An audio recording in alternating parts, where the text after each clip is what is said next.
Hello and welcome to the Fireside Chronicles. Matty, hi. How's it going? Hello. It's going pretty well. I recorded an interview with a guy earlier on while you were away. Why did you not tell me about that? I just don't like you, and I didn't want to. No, it's not that I don't like you. I just didn't want you to be involved because I'm better than you. No, it's not that I don't want to. Okay, I'll see how it is. No, I don't want to offend you. No, shut up. Who is it with? Holland Moore. Never heard of him. Who is he? Executive producer of the Joe Schmo Show. I do like the Joe Schmo Show. It's good, yeah. But American TV program. Yeah. I just didn't want to get you involved because you're not as good as I am, and I just don't. Again, I just don't like you. I don't want it to come across mean or anything, but I just really not a fan of you, so I wanted to do that without you. Just didn't want you to be involved. Am I allowed to listen to that? Oh, okay. No. I'm going to listen to it now though, so you can hang around if you want. Okay, I might put it on. That would be nice. Here is them. So, are you John Moore or John Holland Moore? I am John Holland Moore or Jay Holland Moore. Probably since I'm on Twitter, it's Jay Holland Moore. That's probably the best way to say it. Because you'll get more followers that way. Exactly. So it's at Jay Holland Moore. And you, I was just looking at your Twitter earlier because I've done my research, so you should be very scared of me. You got the actress who plays Wanda on the show to get onto Twitter. Yeah, she's on there today. We did a podcast together last night, and she is on there. And she is a competitive eater, which I can't believe. I think that's a joke. I hope it is. She's too skinny to be anything else. I'm definitely. It's not a joke until it's confirmed that it's a joke. To me, it's real. Yeah. So exactly. We should explain who you are. You're the executive producer on the Joe Schmo Show. Correct. And what is the Joe Schmo Show? The Joe Schmo Show is a reality show. It's a hybrid. It's a reality show. It's a sitcom. It's all kinds of things. What the concept is, a guy comes to compete on a reality show that he thinks is called the Full Bounty, and he wins $100,000 and a year-long contract to be a bounty hunter. Now, the twist is all of his competitors are all actors that we've hired to mess with him. Nothing. We're not mean to him, but he gets to respond to all of the craziness that goes on there. This is the third season. Yeah, third season. It's been 8 years between seasons, but it's the third one. And this is I've watched the other two seasons as well, and this is probably the craziest one that you've done. Yeah, it's pretty insane. It's pretty insane. But TV has changed in all these past 8 years. So some of the things that we did on the first couple seasons, they were ridiculous then, but right now they may not be so ridiculous. So we kind of had to amp it up a little bit. Because reality TV on its own is already fairly ridiculous. Oh, unbelievable. So you've got unbelievable. It's hard to parody something that is that crazy. How do you feel about reality TV? I like it. There are certain shows I love. I tell you the show I love from the UK that I can't get enough of is An Idiot Abroad. Oh yes, Carl Pilkington. Yeah, I'm telling you, the episode when he went to China for the first time, I think is a perfect episode of reality TV. There's nothing wrong with that. My problem with reality TV now is the fake things that go on. Right. It's funny, like our show is a fake show, but it's the most real reality show. It's like, because we can't do 2 takes with this guy. We only get one. Yeah. I like the competitive shows, but the celebrity driven shows and the occupational driven shows that are just fake, I'm just not a huge fan of. I just don't think they need to be fake. I think you can do good TV. You find the right people, you'll get real stuff. Talking of finding the right people, how is it that you find your schmoes? Because when I first heard the concept of the show, I sort of assumed that it was going to be, dicks, bad guys in general. But you go for like the nicest guys you can find. I think the first season his name was Matt Kennedy Gold. Yeah, Matt Kennedy Gold. Yeah. Right. Yeah, and he's like the nicest guy in the world. Yeah, that's important to us because we don't want to reward bad behavior. It's like, right. We want somebody that the viewing audience wants to win, that they want to pull for. A dick the show wouldn't work if the guy was a dick. It just wouldn't, because no one would care if he won or not. I think, everyone wants to see, Chase, our schmo this season, win the money. Like, everybody wants him to get it. Because the money is real. The money is real. Yes, the money is real. If he makes it all the way to the end, the money's real. And, he's just a good guy. And we really do. We set up like little tests for him. We give him, chances to make the right decision. And he does, it's kind of a show that makes you feel good about humanity in a weird way, despite the fact that we're entering Lady Justice and, doing all kinds of crazy stuff. When you see Chase's behavior, you're kind of like, all right, yeah, there are still good people out there. He seems like a very nice guy, yeah. Yeah, he's one of the most amazing people I've ever met. Like, he's so, if I had a daughter, she could date him easy. Like, he's just that good of a dude. Which is the ultimate commendation there. Yeah, exactly. How did the idea for the show come about? Well, originally, like 10 years ago, it was created by two guys named Paul Wernick and Rhett Reese. And, it's a concept they came up with, and they were involved to an extent this season, but not much, basically just consulting with them because they're off doing movies now. And, the idea for the full bounty, the bounty hunting show, came up from, a production company here called Zoo Productions. And they pitched the bounty hunting show to Spike, and Spike bought that show as a real show. So that was going to be real originally? It was going to be real, and then Spike decided, hey, you know what? This might be a good concept to bring back Joe Schmo. So, they called the production company and said, hey, that show we bought from you? We still bought it, but we're not doing something else. And, wow, that's really interesting. Yeah, and we were put under a veil, like, once they decided it was going to be Joe Schmo, no one could know. And even at the network, there were about, in the initial 6 months of us writing and planning and everything, there were probably 2 people at the network that knew. Everyone thought it was the fake show. And then when we started shooting, they had to widen the net a little bit. There was maybe 5 or 6 people that knew. It's like the recipe for Coke. Yeah, exactly. It is. It's crazy. And you have to be that secret, because if anyone finds out, you can't do the show. It must be very difficult to keep it under wraps. It is. My family didn't know. My manager didn't know. They all thought I was working on a different show. Wow, you like a man in black. Yeah, exactly. Exactly what it is. Wow. But it's fun. So the Chase, the guy, the Schmo, he thought that he was going to be a bounty hunter from this. Right. And he obviously you've finished filming now, haven't you? Correct. And was he disappointed that he wasn't going to get to be a bounty hunter? No. You'll have to watch the finale to, I got to be careful what I say. But for him, it was. I think the drive was more about the $100,000. Yeah. Than the job. Because he just started his own business, and he needs. He's got married a year ago, so it's like a good time for $100,000 to come into your life. And he's an adventurous guy, and I think if the bounty hunting job had been real, he probably would have dabbled in it. His focus is on his own business, but that's one of those jobs where it gives you a lot of freedom.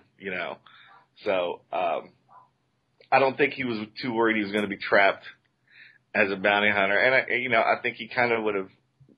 Part of him really wanted to do it because he really got into it and really enjoyed it. Yeah, he did. Yeah, he seemed that seemed to surprise people. The sort of conviction that he went in with. Yeah, I mean, he's a competitor. He wants to win, and there were several challenges that I don't know if you saw the episode where he got injured. Right, yeah, I think he got kicked in the face or something. Yeah, happened. it's like he wasn't even supposed to be near that place because we didn't think he would have time to run over there, and he blew everybody away. And then you'll see in episode 9 we have a game rigged that makes it impossible for him to win, and yet he somehow wins. Like he wins. Yeah, it's insane. Like this particular challenge, we knew who we wanted to win. We knew which actor we wanted to win. So we rigged it in his favor, and it was a physical challenge. And we were like, there's no way Chase can win this.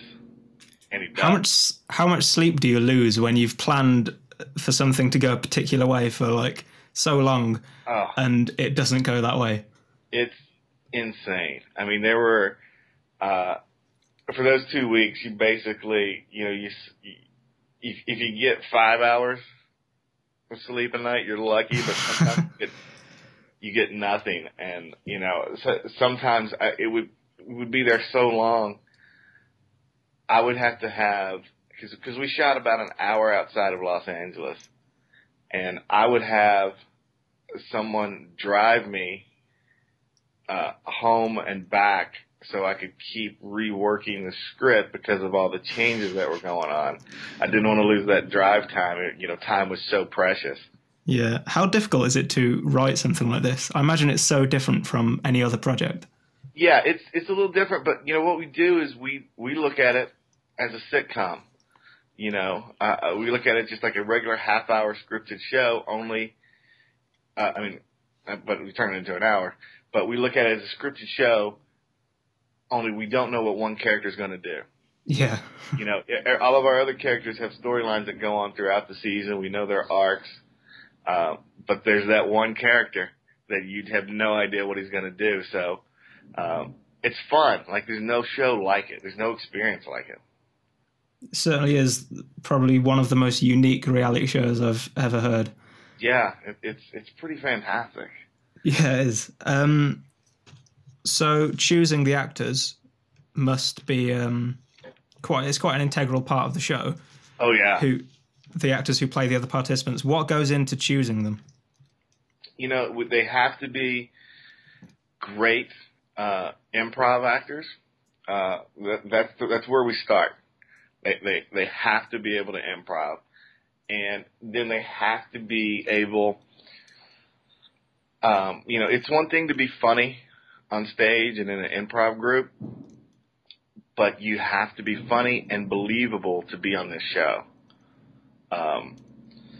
It can't feel like you're doing a character. And, that's a big struggle because a lot of comic actors, they're used to being on stage, and it's like you're big on stage. You overdo it, and you can't do that in this situation. You have to seem like a real person.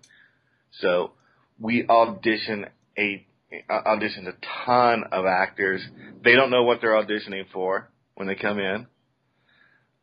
They actually don't know what they're auditioning for until they get the job. That's when we tell them. Wow. But, it's tough. Like, the character Carly, who's deaf, like, you've got to find somebody who knows sign language, who can do that character and who can stay in character and not turn around every time her name are called. Which did happen. I think she. Yeah. There was an incident where she was doing push-ups, I think, right. And Chase commented that it takes strong arms or something, and she reacted. Yeah, it's so scary because that's such a tough thing to do. And during rehearsals, the other actors would stand behind her and yell her name just randomly. And if she turned around, they're like, "You can't do that." They worked with each other to get that down. It's really tough to do that, and Wanda, like, playing a ditzy character is super tough. Like, for it to be real. So that was a really tough role to cast. And, luckily we had, Amanda Landry's great at it. She just comes in there with, like, I think the key to Wanda is being just enthusiastic and, like, always, really into whatever situation it is. And, like, it comes across as being ditzy. Like, she did a great job with that. And then, Allison, to play crazy is a tough one too. When you have to turn on that crazy switch. That's so, like, we would give them scenarios, and when they were auditioning, that were similar to the character but not right on. But we wanted to see if they could make the switch, if they were believable. And, I mean, it was a long process, but it has to be, because these guys don't get a break when they're there. They have to be in character the entire time. So, you have to have the best. Do you think you made any mistakes casting? Or do you think that the people you got were the best possible people for the roles? I think, overall, I think this cast, compared to all 3 seasons, from top to bottom, is the best cast we've ever had. Now, I know Kristen Wiig was on season 1, and she's great. Every season, the cast has been really, really good. But for my money, and I may be a little biased, but this season, I think from top to bottom, this is the most talented cast. And I think you're going to see a lot of these people become big stars in the scripted world after this. You're going to see a lot of comics come out of here. I mean, you mentioned Kristen Wiig, and she's now in, like, big movies. She's a big star now. Yes. Do you think there's one person from this season 3 cast who stands out to you as being the next big thing? I can make an argument. I think for all of them, it's crazy because, like, they were all just so good. They were all just such a notch above. It's a crazy business. You never know who's going to make it and who's not. And sometimes talent has nothing to do with it. But I really believe there could be at least 4 Kristen Wiigs from here. Really? Yeah, and I think it could be in any number of people.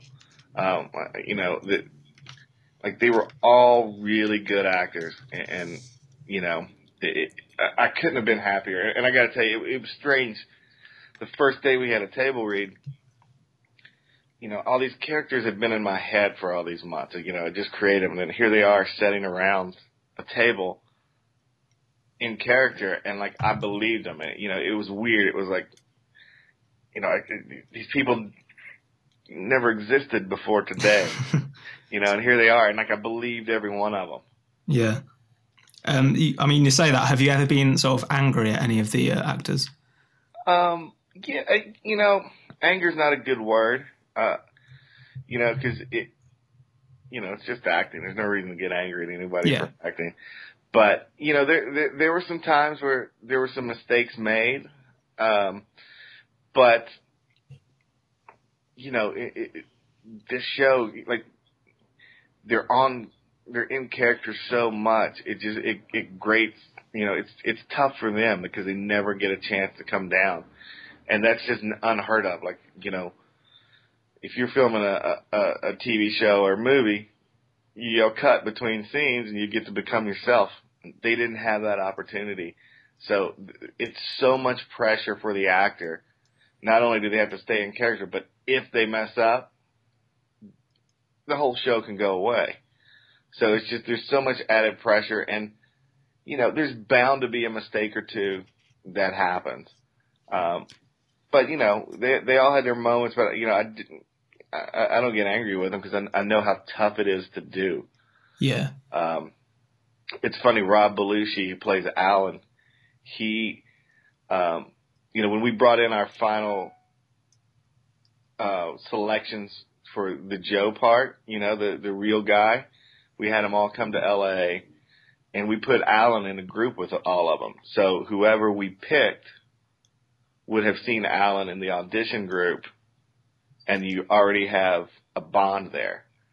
So Alan was like the first one to be in character around these guys, and he actually, you know, I brought him out of the audition room to give him a break, and he saw me, and his face was just white. And he goes, "I'm sorry, dude, I messed it up." I'm like, "What are you talking about?" And he goes, "I was telling a story about myself, and I said my real name. I said Belushi." But luckily, no one noticed it because they were all nervous about being there. They're all auditioning the final auditions for a TV show. Yeah. So they were all nervous, and it went right over their heads. But he was scared to death when that happens. And, you know, it was kind of nice it happened because he could explain to all the actors, like, you have to be so on your game. You never know when it's going to fall apart like this. And, you know, it's a good speed bump for him to have because it makes him so conscious of what they have to do. And they all really loved the show and loved the project. Everyone on the crew loved it. And, you know, you become like a family while you're doing it, and you want to protect each other. You don't want to be the one that messes it up. One of the things that strikes me while watching it is that there seem to be a lot of times where actors think they've messed up, and they think, oh God, the show is over. This is all going to end. And the Schmo just has no idea. It's just all gone over his head, and it's all fine. Yeah, it's crazy because like we are all focused. Like we know what's going on, and he doesn't. And so little things that we know go wrong, to him, it's not a mistake. He doesn't realize it. And we're super focused on it. So we're probably obsessing on it more than he is. Yeah, yeah. And you know, a lot of people say, how can Chase be so stupid, you know? And the thing is, he's a smart guy. He's not stupid. It's like if you walk into a room, like if you meet people for the first time and they tell you their story and that's all you know of them, you don't have any reason not to believe them. Because he's not looking out for something like that. Yeah, he thinks they're just like him coming on a reality show. And, you know, it's like he's going with the information he's been told. Yeah. Do you ever feel like if you ever do another season, is it sort of a worry that Joe Schmo might be a big thing by then and people might be looking out for it? Yeah, it's tough. We have to pick our spots. So if the numbers are good enough, you know, I'm sure the network will do another one. But you know, if we were, I couldn't tell you. But yeah, we're aware of it, and we've done it 3 times, so we know what we have to do to make it work, and I think we would know if we couldn't make it work. You know, there's still people out there who don't watch a lot of TV, you know, like, and we can find those people, then we'll be okay. Yeah. You know, Chase doesn't have cable. He probably does. I think he might now since he's on a cable show, but before filming the show, he didn't have cable. And I mean, there was like an 8-year gap. Yeah. So that probably worked in your favor. Exactly.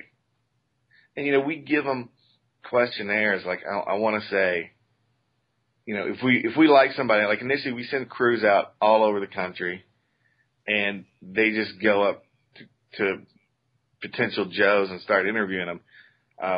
You can't apply to be on the show because we don't want the person who wants to be on a reality show to be our Joe.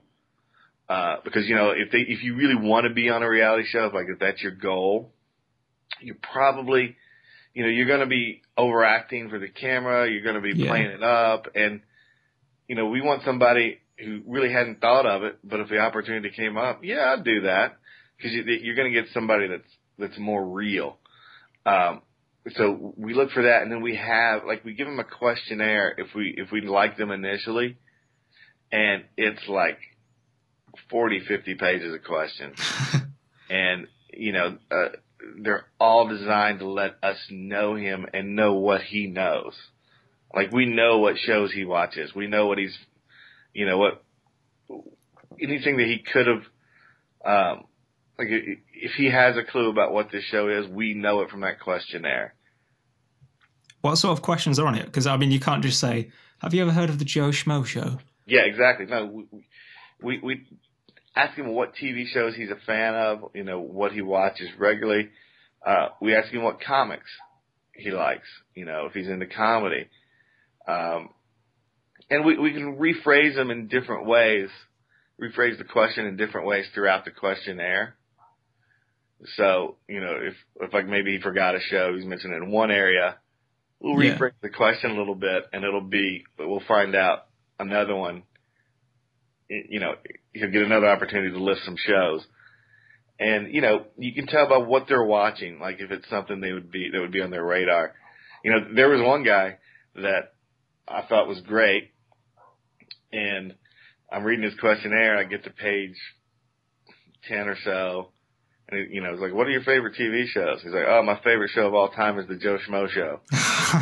Oh, buddy, you have no idea. You shouldn't have said that. Did you tell him afterwards that that's what he was auditioning for? Or? No, never. We never brought him back after that. And some of the questions are a little like trick questions, like to see,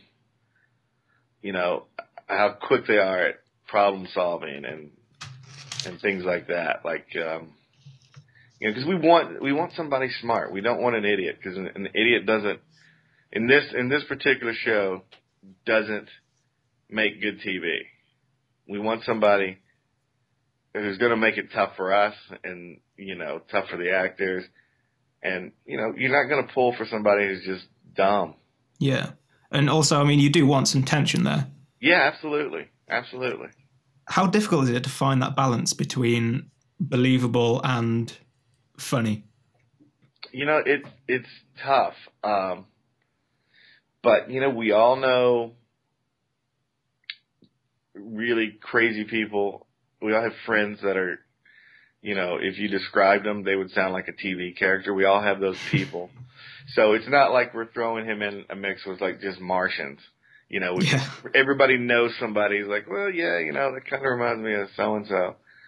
But, a lot of the comedy comes from the actors not reacting to, something funny is said, them acting like it's just normal to say that. If everyone else thinks it's normal, he'll think it's normal. Another thing that I was going to ask you is, what has been your biggest challenge while doing this? Has there been a moment that stands out as being very scary to you? Man, this season, there's been so many. So many. And it's the first one for me really was after he lost that challenge, when he was the team leader and they had to get the information, the address out of the informant. And, Chico's team won that challenge. And that one, the look on Chase's face when it was over, I was thinking, he just figured this whole thing out. He knows. And I was like, we're in trouble. We're in serious. We're done. We're going to have to find somebody else and start over. But, we just let it play. Like the big thing is not to panic. Just let it kind of play out.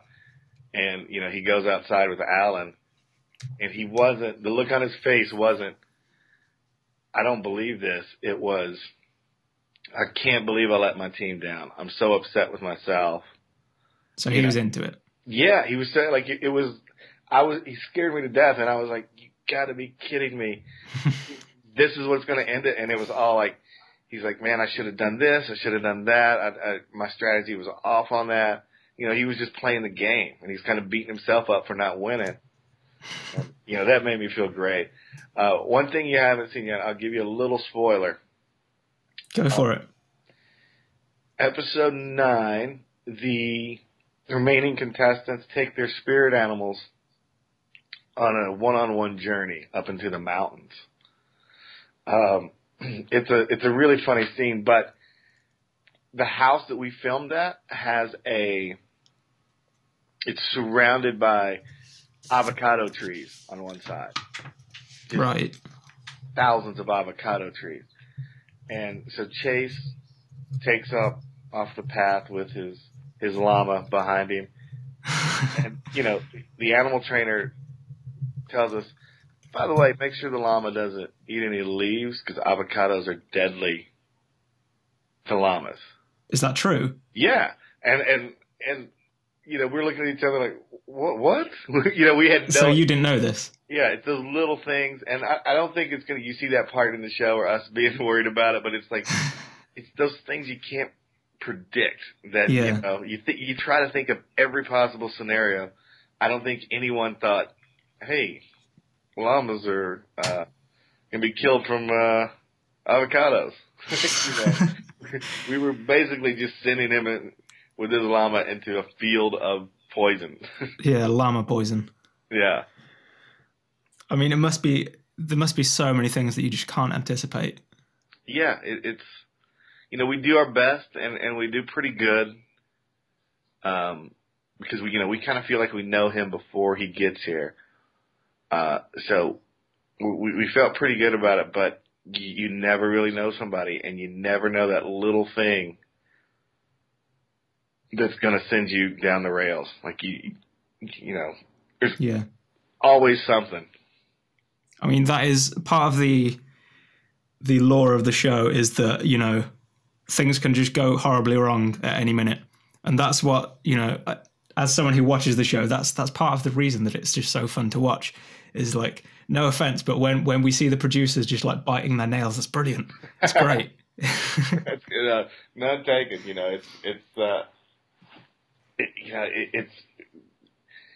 It's something that like there's no other show. Like there's so many shows. Like this show is a sitcom. It's a reality show. It's a behind the scenes show. Yeah. So many levels to it. And yeah, we had lots of panic this season. So if you like that, you should be happy. Does any moment stand out to you as one particular moment where you were sort of ready to pack your bags?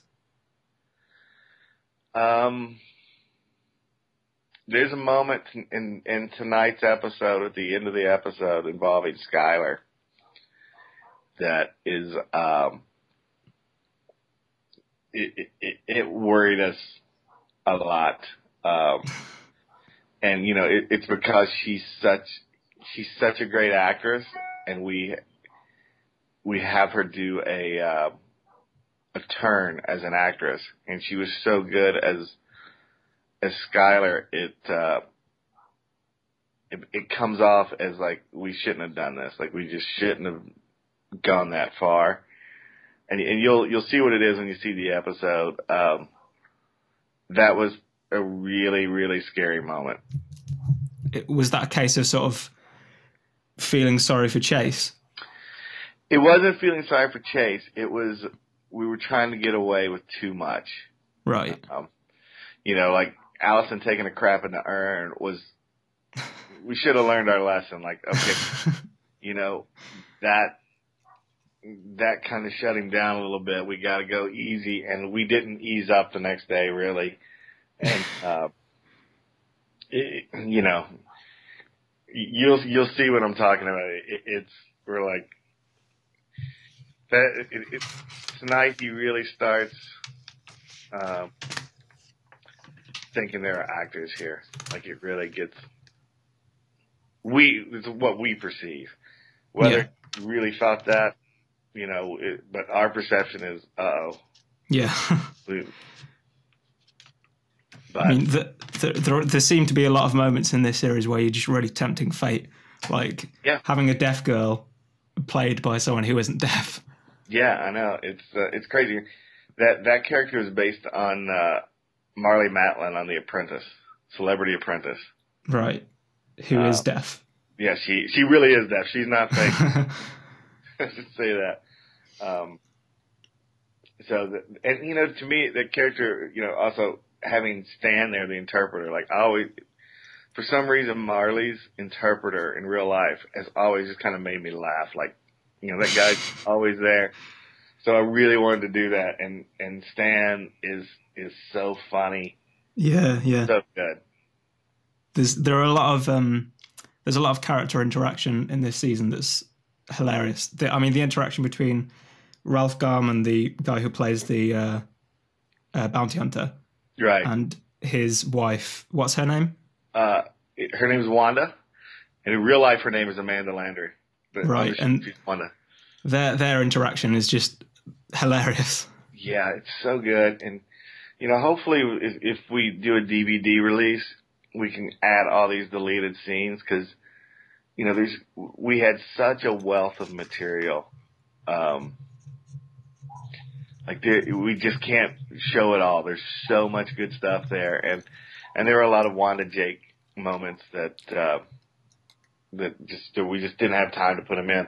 Yeah. But tonight's episode it's a big Wanda episode, and there's a big Wanda Jake interaction here that it's pretty. It's fun. Like if you're a Wanda fan, you're gonna love tonight's episode. Does it involve her carrying something heavy? She does carry heavy stuff, but it also involves her in a very revealing bikini. I might just watch this episode then. Yeah, I think you might like it. And it's if you've watched all season, like kind of started with her and Randy flirting during right, yeah, party, and that kind of plays out tonight. Have there been any? You mentioned deleted scenes. Have there been any that you were really sad to see go? Yeah, there's been a lot because it's a great problem to have. It's hard to complain about that. Yeah. But a couple scenes in particular. There was one like Chase really bonded with Chico. He really was worried about Chico. He going back to drugs and alcohol and going back to prison. Like he really wanted to encourage Chico to stay on the straight and narrow.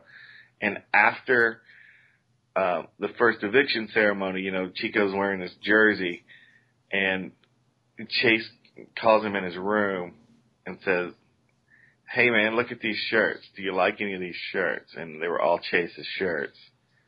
And he gave Chico a shirt of his own because he wanted Chico to feel good about himself. Oh, and that's so nice. Yeah, it's like I'm telling you, when you watch it, when you see that scene cut, yeah, you just tear up when you watch it because it's just, man, genuine good guy stuff. Like that moments like that really threw me for a loop because like he was every bit of a good guy as we expected and more. Yeah, that's an aspect of the show that I really wasn't expecting, and it adds something to the show that I really think that the show would suffer without that. It's a really integral part that the Schmo is just someone who's just has a heart of gold. Yeah. That's very important to us. Like, we don't want to do things that are mean, and like if you notice, we don't really do anything mean to Chase. We're doing the crazy stuff, and it's his reaction to it. We know, like, we're not going to embarrass him. And when he sort of found out that it was fake, was he angry or what was his reaction? Obviously we'll have to watch to find out. But you'll have to watch. I can't tell you. Do you think his reaction would have been different without the cameras there? I don't know. That's a good question. I never thought about that.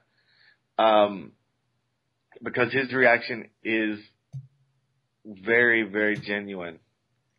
And,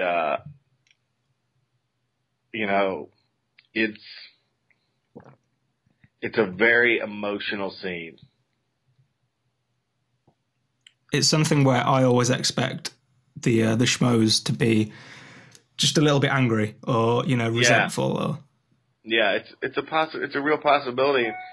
And if you think about it, the weird thing is these people, when you're on a reality show, you kind of bond with the people that you're competing with because that's all you know. And like, you may be there for 2 weeks, but the time you spend together and kind of like the battle you're going through, you form a real relationship that, it would take years in just regular life. Yeah. To form. And then all of a sudden you're like, hey, all those people they're not real. They just don't exist. Yeah. Do you ever find that they sort of grieve for those people? I think, it's weird. I think that they can, and that, it's a concern. Like we're there with support in case, everything goes horrible and like, he loses his mind. And we make sure we try to, you can never make sure, but we try to also pick somebody who we know is mentally stable. But it's still that moment when you find out everybody here is not who you think they are. It's a real, it's a real shocker. And, it's a real, wait a minute, what? Yeah, I mean, how do you prepare for that? Because before this, there really wasn't anything. I mean, The Truman Show was like the closest thing to it, and that was all. Yeah. That was a film. Yeah. It's a risk. Like every time we do this, like it's a big risk, and we just hope that they take it well. Yeah. I mean, I think what you'll see when we do tell him, I think it's better than the previous two seasons. Really? And I wasn't expecting it. I was. It's amazing to watch. I just gotta say, watch this. There's we added another surprise in there that I can't give away, but it's an amazing moment. Do you have any plans for a fourth season? Not yet, but if I did, I couldn't tell you. Of course. I forgot that you're the Men in Black. Yeah, exactly. Because I mean, this season has gone so well, and you mentioned at the end that the finale is like the best you've had. Yeah, it's pretty engaging. At the end of this season is pretty engaging. Like I think fans of the show will be they're going to be happy with it. Now whether or not Chase is happier with it, I can't say, but it's like a ton of bricks when we tell him. Like it's pretty great. Yeah. So yeah, I may have rambled and forgotten the question. Well, what do you have any plans for season 4? I mean, even if that's not on the cards yet, what would you do? Oh, there's no way I could tell you that at all. Because it would be I mean, in my head, I know exactly what I want to do. Yeah. But no one will know that until the network says, "Hey, we might want to do this again."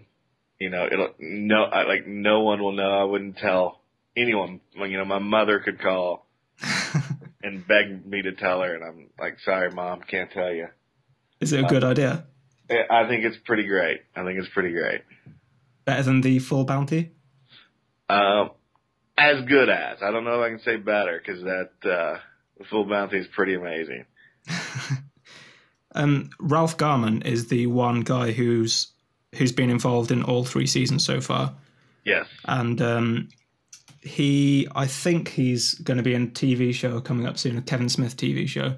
Yeah. Which might present a problem to you if that gets really big. Would you sort of bring him back, or would you be worried that people would recognize him? It's tough. Like, Ralph is so good, and he kind of, he has become kind of the heart of the show in a way. Yeah. Because he's done it so much, he knows how to keep things on track. And he's just a brilliantly funny comic actor. And I don't think we could do it without him. And we always alter his appearance so he won't look like Ralph. I mean, on the 2 weeks before we shot, the movie Ted came out, and he's in it. He's in the trailers, and that one of the biggest films of 2012. Yeah, and that all scared the crap out of us when we saw it. But he looks so different in that movie. And another thing is, like Chase would have to be, when he comes on, when they come to the set, they're not expecting to see somebody they know. Yeah. So even though he may look like somebody, they're in their mind is like, well, that's not him. He wouldn't be here. They sort of rationalize it for themselves. Yeah, totally. Which must work in your advantage quite a lot. Absolutely. No, it completely does. And, Ralph, he really is one of the best, and I don't know how we would disguise him, but we would figure out a way to do it because, he really is the backbone of the show. I think you can go as far as just before blackface. That's where it becomes a exactly. You can't do that. Yeah, you can't do that. But I mean, there are possibilities. I listened to his podcast with Kevin Smith, and he can change his voice quite a lot. So yeah, absolutely. Like he's brilliant. And you listen to Hollywood Babylon? Is that the one? Yeah. Yeah. We have in the finale. There's I wrote in a little nod to Hollywood Babylon. So like the Hollywood, the fans of the show will see that little. Listeners to the podcast will see a little nod to them. That's exciting. Yeah. Could be anything. So how did you get involved in the show? I worked on the second season here of Big Brother. Right. And that's where I met Paul Wernick. And he and Rhett Reese are the ones that came up with the original show. So I'd met Paul there. And, when they sold this show, they brought me on, and I was a writer for the first 2 seasons. And then this season, it was, they gave the show to me.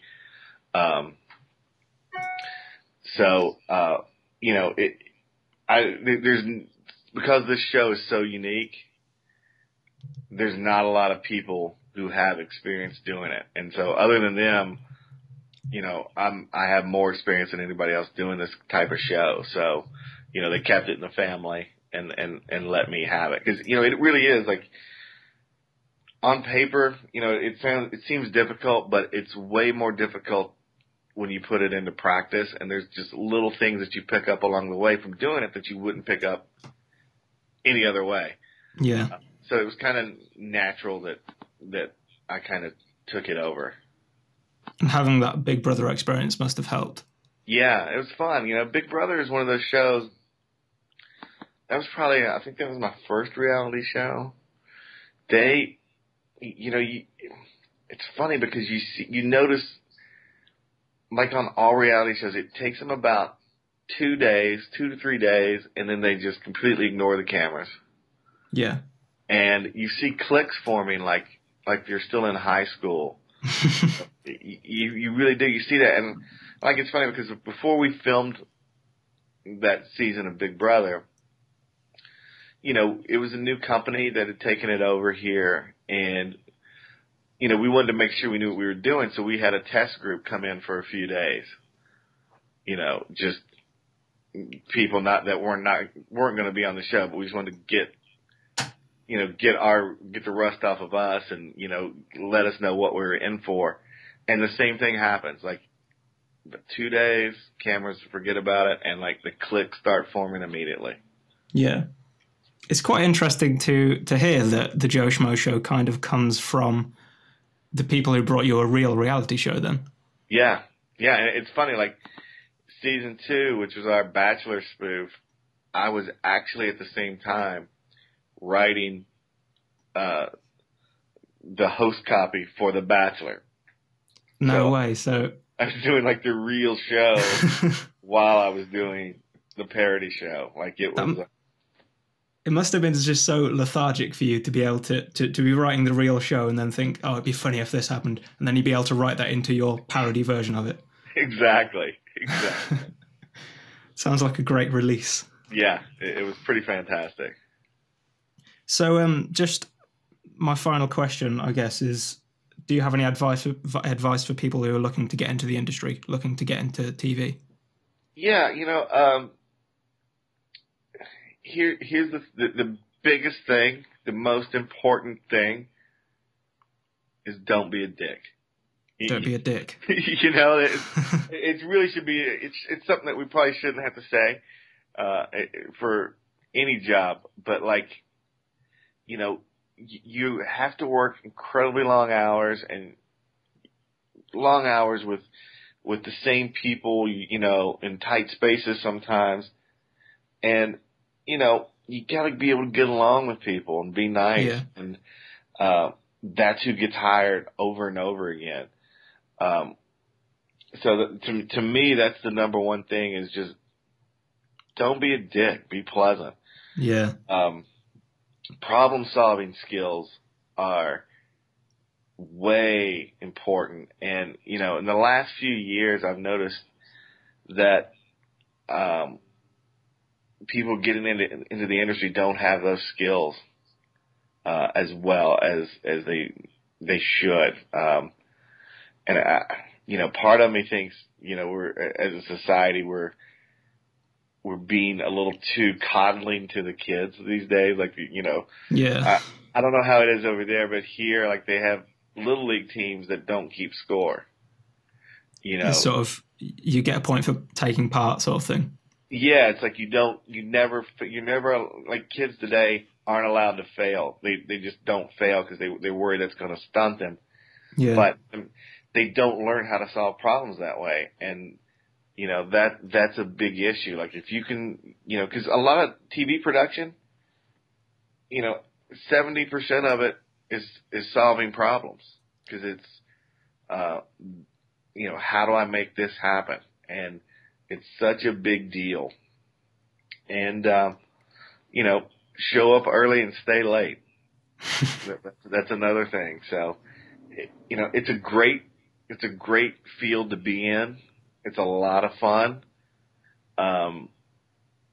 It's a lot of work, but it's a lot of fun. And, if you have a passion for it, go for it. Yeah. You'll struggle at first. Everybody does. But, if it's what you're meant to do, you'll stick it out. And, I can't imagine myself doing anything else. Well, it's been great talking to you. Well, thanks, man. I really appreciate you talking to me. This has been fantastic. Yeah. If I can ever do anything for you, let me know. You get me a job in season 4 of Joe Schmo, the highest paying job. The highest paying. Okay. Yeah. The highest paying deal. Let me work on that. But, follow me on Twitter, and if you have any questions, any of my followers have any questions about Joe Schmo, I will do my best to answer them. I read every single comment about the show on Twitter. It's just something I just make time for. And your Twitter handle again is? At J Holland Moore, JHOLLANDMOORE. And if you put the hashtag Joe Schmo in your tweet, I will definitely see it, and I'll do my best to answer your questions. Which is how I found you. Yeah. By tweeting about the show. I really do. It's important to me. I feel like if someone is going to take the time to watch, my show, I want to know what they think of it, and, I'll respond to them, I'll let them know, hey, thank you. I'm watching as well. I feel like I owe everyone that much respect. Well, that's really good. We need more people like you. Yeah. Thank you. Well, it's been a pleasure, man. All right. Thank you very much. Y'all have a great day or a great evening, I guess, now. Yeah. And keep watching. I definitely will do. All right. Sounds brilliant. You've tantalized me. Great. Well, thank you so much. Thank you for talking, man. Bye-bye. See you later. Thank you for listening to a TFCN podcast. To find more podcasts you might be interested in, go to www.tfcpodcast.com or find us on iTunes and Stitcher.